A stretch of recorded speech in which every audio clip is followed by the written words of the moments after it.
Agora na Band News FM, Seus Filhos, com Roseli Saião e Thaís Dias.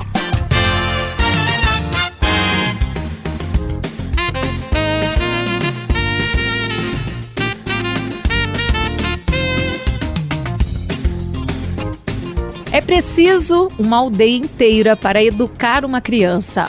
O provérbio africano representa bem a importância de uma rede de apoio na criação dos filhos. É aquele grupo que vai nos dar um suporte físico, emocional também na hora da educação. Por aqui, sempre exaltamos a necessidade da construção desse grupo. E quando falamos em construção, reforçamos que exige mesmo empenho, dedicação, como qualquer outra relação.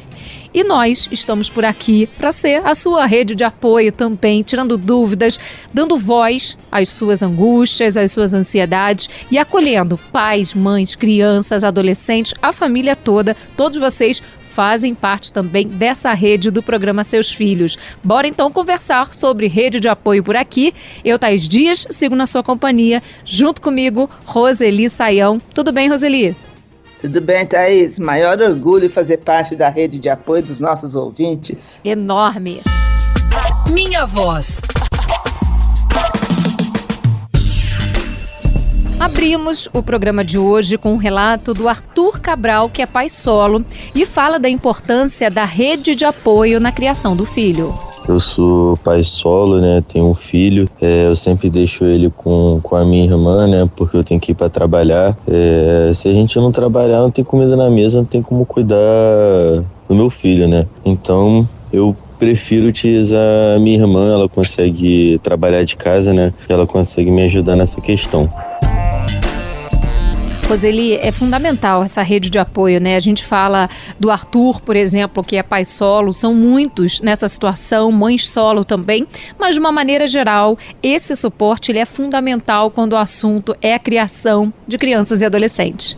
Sem dúvida alguma, Thaís, a gente fala tanto, né? É importante saber que a gente sozinho não dá conta do recado, né? Porque é muita exigência, é muita mudança que a gente tem que encarar. Como o Arthur disse, além de tudo, a gente precisa trabalhar para trazer sustento para os filhos. Então, é importantíssimo ter essa rede de apoio. Mas é preciso também lembrar, principalmente disso que você chamou a atenção no início, que a rede de apoio, a construção dessa rede, exige um compromisso da nossa parte, porque rede de apoio precisa ter reciprocidade, ou seja, quando a gente coloca alguém na nossa rede de apoio e pede ajuda quando precisa, a gente precisa ter disponibilidade para oferecer ajuda quando essa pessoa precisar. Tô por perto! E direto do Rio de Janeiro, vamos ouvir a Shirley Cunha, que faz questão de participar da criação da neta. Eu, sendo avó, acho que é muito importante eu dar apoio na educação da minha neta, na criação dela, fazer as coisas que ela gosta e principalmente ajudar, né? Porque a mãe dela tá indo pra rua trabalhar e tá tentando ganhar a vida. E aí, nesse momento, eu acho importante ajudá-la. Roseli, a gente fala, né, dessa realidade de muitas famílias, de contar com um familiar, com um amigo, com esse suporte. E aí eu queria que você trouxesse também a palavra para esses familiares, para esses amigos que estão ao lado de pais e mães, observando essa necessidade, oferecer essa ajuda. É importante também, né? Muitas vezes esse pai e essa mãe se sente ali meio constrangido de sinalizar. Então quem está por perto pode ter essa sensibilidade. Pode, deve, né? Deve ter essa sensibilidade. Você sabe que nós temos um grupo, né, de avós e avós que está redescobrindo a vida e vivendo a própria vida e tem, assim, deixado o relacionamento com os netos em alguns horários, de vez em quando, e não para fazer parte da rede de apoio dos seus filhos, né? Nessa colaboração com os netos. Então, é importante lembrar que é principalmente parente que tem mais disponibilidade. Amigos também, mas precisam ser amigos chegados. E a gente sabe que amigos a gente não tem em quantidade, né? a gente deve investir na qualidade, mas é importante olhar para o nosso lado, ver como vão indo as coisas na casa ou do filho, ou da nora, do genro, e oferecer ajuda quando necessário. Às vezes não precisa muito. Uma noite passada com as crianças, o suficiente para o casal, ou a mãe ou o pai, dormirem tranquilos uma noitinha na semana. Eu também quero falar. Vamos abrir espaço agora, Roseli, para ouvir um lado interessado nessa história da rede de apoio às crianças. A Luísa Tavares tem 11 anos e disse que curte muito os momentos que passa com a avó enquanto a mãe está no trabalho. Eu adoro ficar com a minha avó quando minha mãe vai trabalhar. Ela me ajuda nos deveres de casa, nós fazemos muitas coisas legais juntas. A gente vai no shopping, a gente faz bolo de chocolate, a gente vai na praia e muitas outras coisas. Roseli, eu queria trazer aqui um ponto para a gente refletir, porque muitas vezes essa rede de apoio acontece, como a gente ouviu agora no caso da Luísa, ela se diverte, é aquele momento até de criação de vínculo, de memória. Eu tenho muito viva essa memória da minha avó também fazendo exatamente essas coisas comigo. Mas tem um outro lado, né? Essa pessoa que acaba oferecendo ajuda, muitas vezes sofre uma cobrança enorme. Não pode mimar. Não pode fazer o bolo de chocolate. Não, mas não pode ir no shopping durante a semana. É preciso também ter uma certa complacência, uma reciprocidade na hora do tratar essa pessoa que faz parte da rede de apoio? Antes de qualquer coisa, é importante lembrar que essa avó, esse avô estão oferecendo ajuda, né? E a gente não deve criticar a ajuda. A gente pode, de vez em quando, dar um toque. Olha, talvez durante a semana sair tantas vezes não faça bem porque ela precisa estudar ou porque ela precisa brincar. Mas é um toque, não é uma crítica e tampouco uma determinação. Nós temos, há alguns anos atrás, uma geração, talvez uma década mais ou menos, uma geração que evitava que os filhos tivessem um relacionamento com os próprios pais, com os avós, né? Porque exatamente por esses motivos, né? Porque não quer que seja mimado, não quer que eles façam desse jeito, querem que eu faça tudo do meu jeito. Mas isso priva a criança desse depoimento bonito que a gente ouviu da Luísa, né? Olha quanta memória afetiva ela está construindo e principalmente, né? O quanto de conhecimento cultural daquela família a Luísa ganha se relacionando com a avó.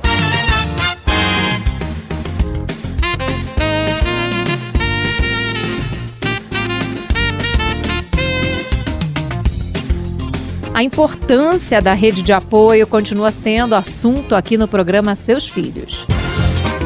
Para bom entendedor. Falando conosco direto de Fortaleza, o psicólogo Tarcísio Rodrigues. A rede de apoio ela vai ter uma importância a partir do tipo de apoio que é prestado àquela família. Pode ser um apoio financeiro, pode ser um apoio para o descanso dos pais, principalmente a mãe, pode ser um apoio social. O apoio social tem essa importância no aspecto do desenvolvimento da criança, desenvolvimento através das conexões que ela vai fazendo no dia a dia. Obviamente que também o apoio que permita um descanso para os pais, né, em especial para a mãe, ele tem a sua importância a partir do que permite, né, um funcionamento mais, vou colocar assim, funcional daquela estrutura familiar. E Roseli, eu queria falar muito do apoio emocional, né? Muitas vezes a gente está exausto, cansado ou em muita dúvida, muito preocupado.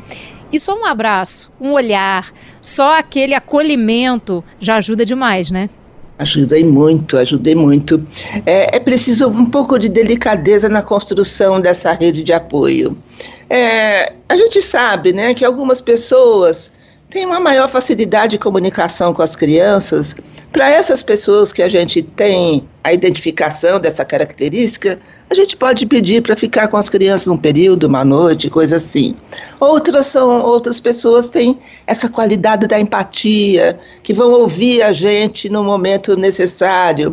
E assim é uma variação grande. A construção da rede de apoio depende muito dessa delicadeza e sensibilidade de identificar o que cada uma das pessoas que faz parte dessa rede pode nos oferecer. Vi e curti. Qual é a sua indicação sobre esse tema, Roseli?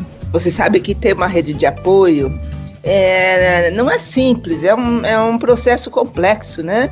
E não é livre de conflitos também, né? As mulheres, principalmente, têm grandes conflitos entre si. Eu escolhi exatamente uma série que trata de um determinado grupo de mulheres que são ligadas pelos filhos, que frequentam a mesma escola, e aí o seriado vai nos ofertando, né, os dramas e as pequenas tragédias de cada uma dessas mulheres, quando elas conflitam e quando elas colaboram entre si. Muita gente já viu, vale a pena assistir quem não viu, Big Little Lies.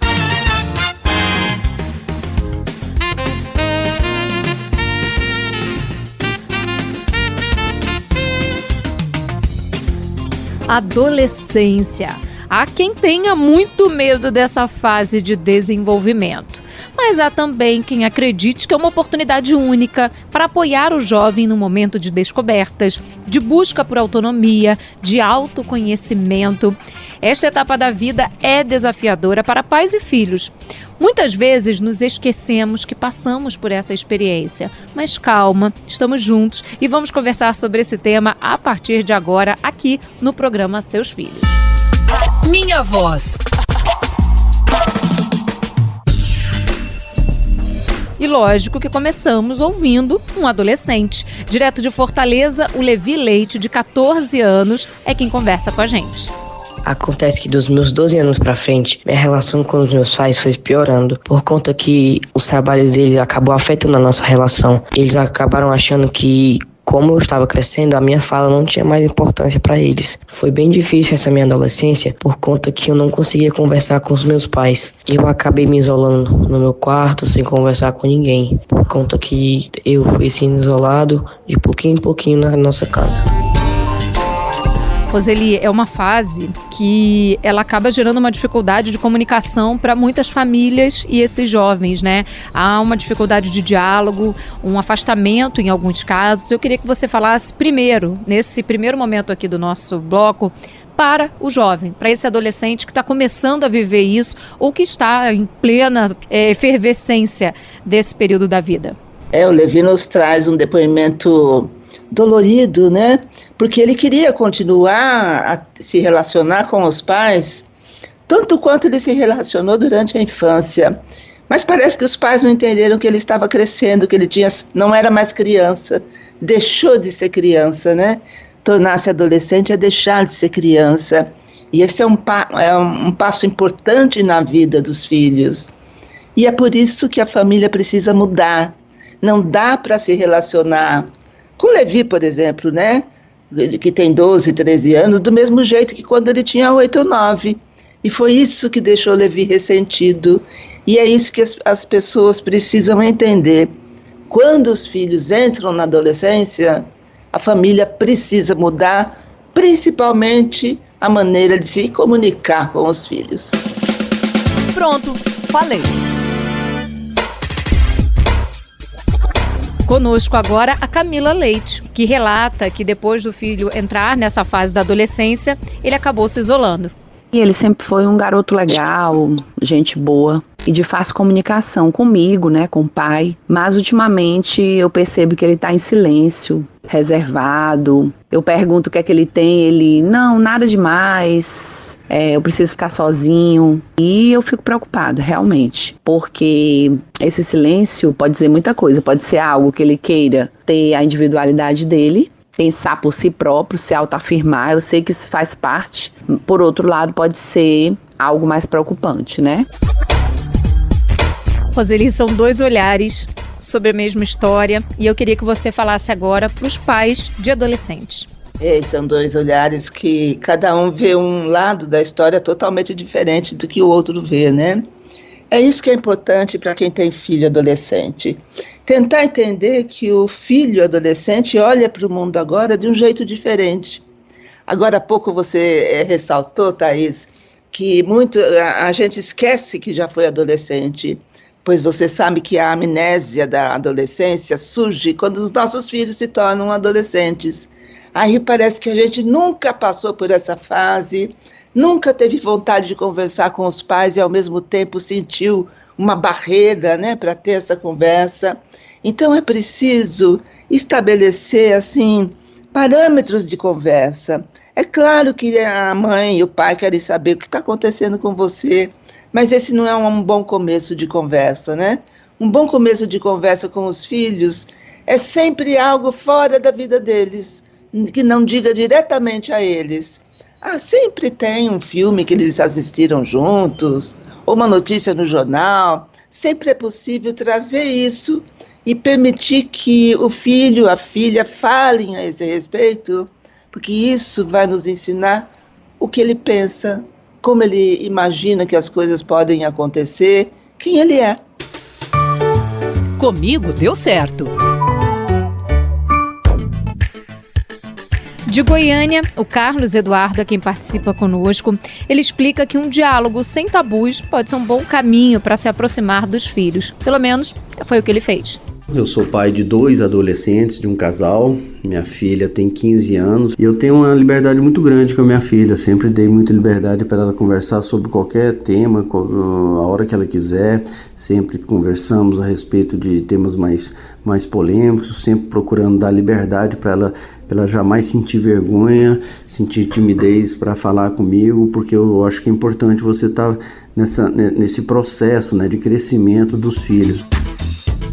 Roseli, é ótimo quando esse diálogo ele acontece dessa forma, franca, sem medo, sem preocupação. Essa proximidade existe, mas nem sempre há essa conversa sem barreiras, né? Muitos pais ainda vivem com os seus preconceitos, com os seus tabus. E nesse caso, o que você diria? Buscar, por exemplo, o apoio de um familiar de confiança pode ser uma alternativa para manter esse jovem também ali por perto? Qual é a sua dica? Pois é, a gente nos blocos anteriores falou da rede de apoio, e quando os filhos chegam à adolescência, a gente precisa mudar a rede de apoio que nos ajudam na educação dos filhos, né? Porque agora a gente precisa de pessoas que consigam se comunicar com adolescentes, que consigam entender o universo adolescente, o que habita esse universo, que precisa conhecer o mundo juvenil, a cultura juvenil que está na moda nesse momento e que provavelmente o nosso filho e nossa filha participam.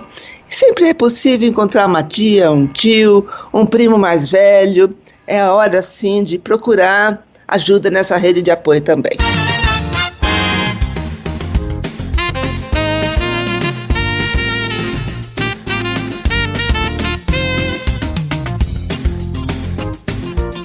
A adolescência continua sendo o nosso assunto aqui no programa Seus Filhos. E a escola? Diz o quê? O Vitor Moraes é professor e em sala de aula tenta usar a tecnologia como uma aliada para criar um canal de comunicação com os alunos. Sou professor de português e inglês, então o que eu tento fazer nas minhas aulas é sempre tentar trazer a tecnologia para o meu lado. Já que eu não posso combatê-la, então eu vou me unir à tecnologia, né? Então nesse sentido, eu sempre tento trazer essas coisas mais lúdicas, mais tecnológicas, coisas que os alunos sabem até melhor do que eu, para poder integrar ali as minhas aulas. Faz bem, Roseli, é tentar chegar nesse jovem, nesse adolescente, de uma forma mais próxima à realidade dele. Como é que a escola também pode criar esse canal de comunicação?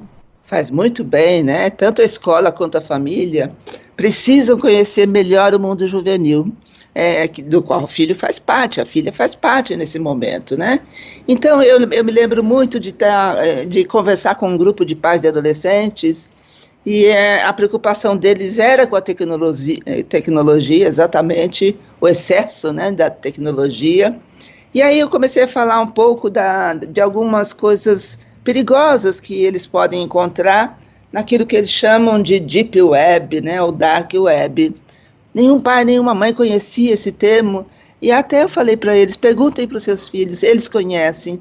Então a gente precisa entrar nesse mundo deles, para tirar algum conhecimento daí que vai facilitar a nossa vinculação com os interesses deles na atualidade. Vamos navegar! E Roseli, qual é a sua indicação para a gente pensar um pouco mais sobre esse assunto, sobre essa fase da vida? É importante, eu acho, ter boas informações, né, a respeito dessa etapa da vida que é a adolescência. Nesse período, há vários tipos de desenvolvimentos acontecendo, né, com o nosso filho, a nossa filha, o nosso aluno. Eu escolhi um texto, né, que é uma adaptação de um texto americano que está no site da Sociedade Brasileira de Pediatria. O site é sbp.com.br e o título é O Desenvolvimento do Adolescente. O Desenvolvimento do Adolescente é esse texto indicado pela Roseli, que está disponível no site da Sociedade Brasileira de Pediatria, sbp.com.br.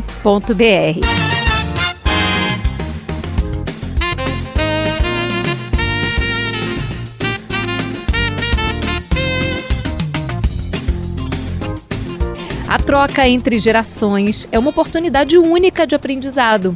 Estar aberto a ouvir ideias, a trocar conhecimentos com pessoas de diferentes faixas etárias, ajuda no exercício da empatia, na criação de vínculos, na ampliação do entendimento de mundo. Pode ser uma parceria entre estudantes de diferentes idades na hora de uma atividade escolar, pode ser na relação entre avós e netos. O importante é exercitar esse olhar e também, lógico, a escuta. Por isso, a troca intergeracional é o nosso assunto a partir de agora no programa Seus Filhos. Minha voz.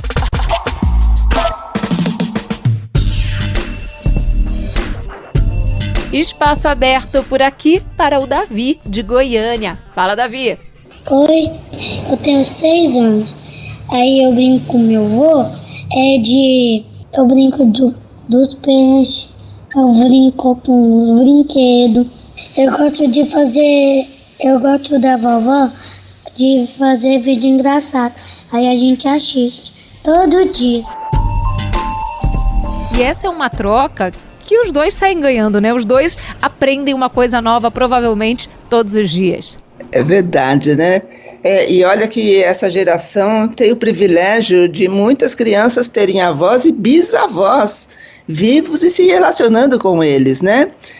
A ciência avança, a longevidade também, e aí acontece esse fenômeno que é muito bom. Mas é importante, né, que a gente estimule esse relacionamento. O Davi fala de um jeito muito bonito, né, do que ele gosta de fazer com o avô, com a avó. Mas o mais importante é esse vínculo afetivo que acontece entre eles no momento que eles estão entretidos com essas atividades. É um vínculo afetivo que na vida adulta, para o Davi, vai trazer assim, uma grande estrutura, uma grande afetividade que foi experimentada nesse período da vida.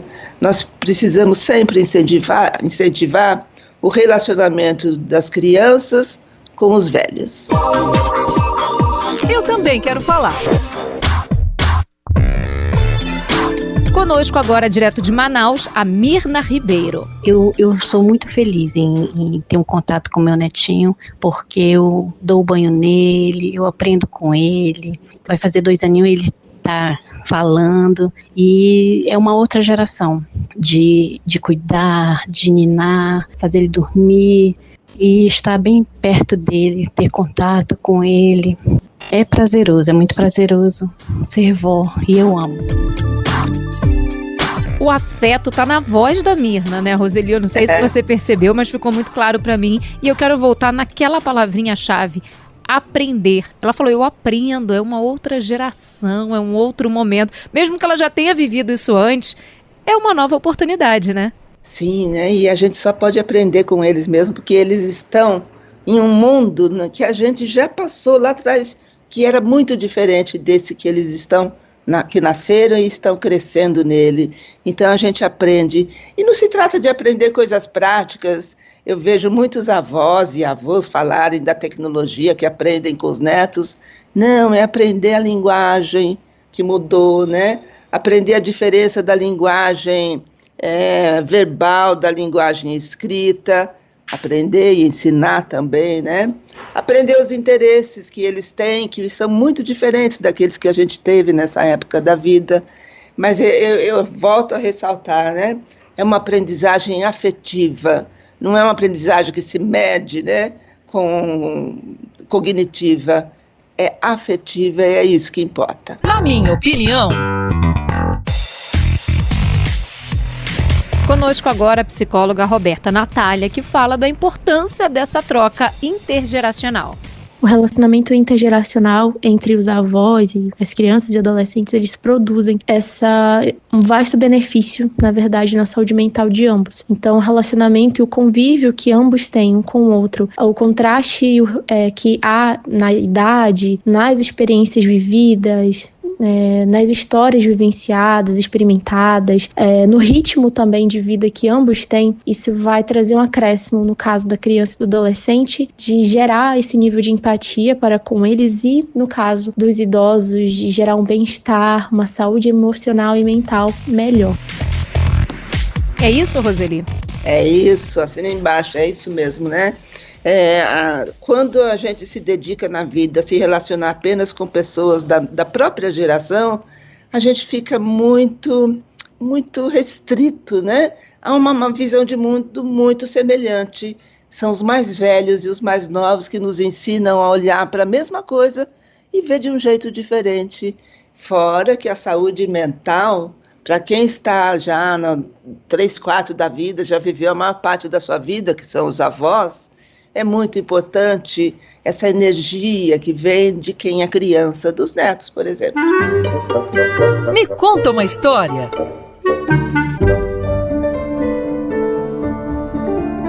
Tem dica chegando, que dica é essa, Roseli? Eu escolhi um conto, né? Um livro que é um conto curto até. É um livro que, aliás, eu já vi gente dizer que é um livro para criança, mas não é. É um livro para qualquer pessoa, adulto, criança também. O título do livro é As Mais Belas Coisas do Mundo e fala exatamente do relacionamento saudoso, já na segundo conto, de um menino com seu avô. É muito bonito esse livro, As Mais Belas Coisas do Mundo.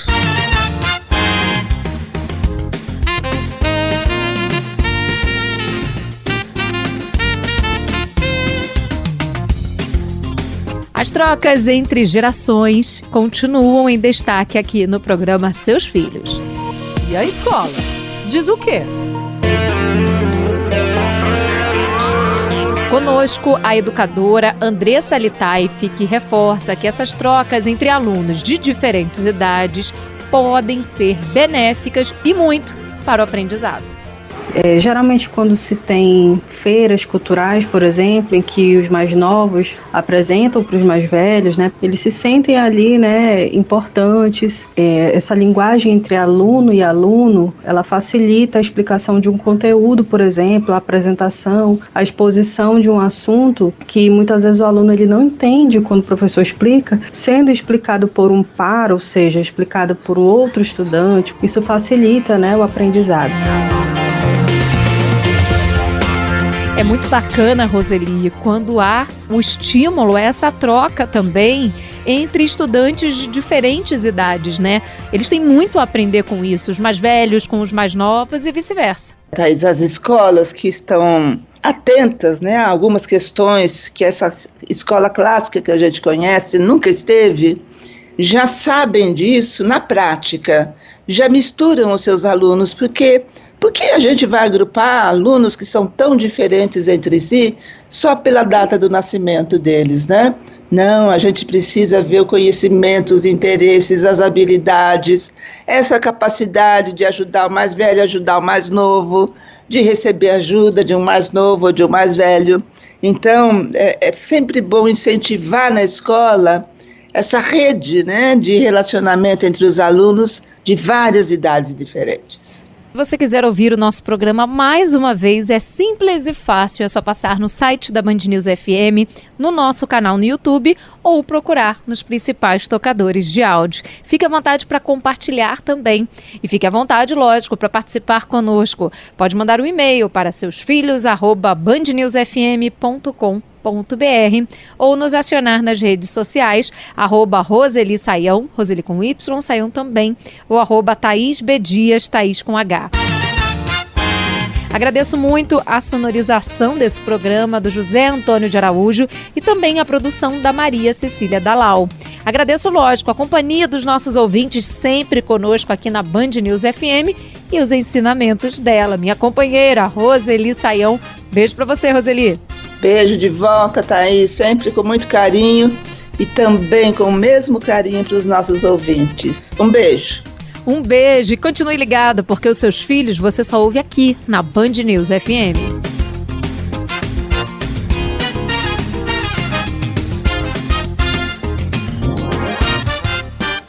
Você ouviu Seus Filhos, na Band News FM.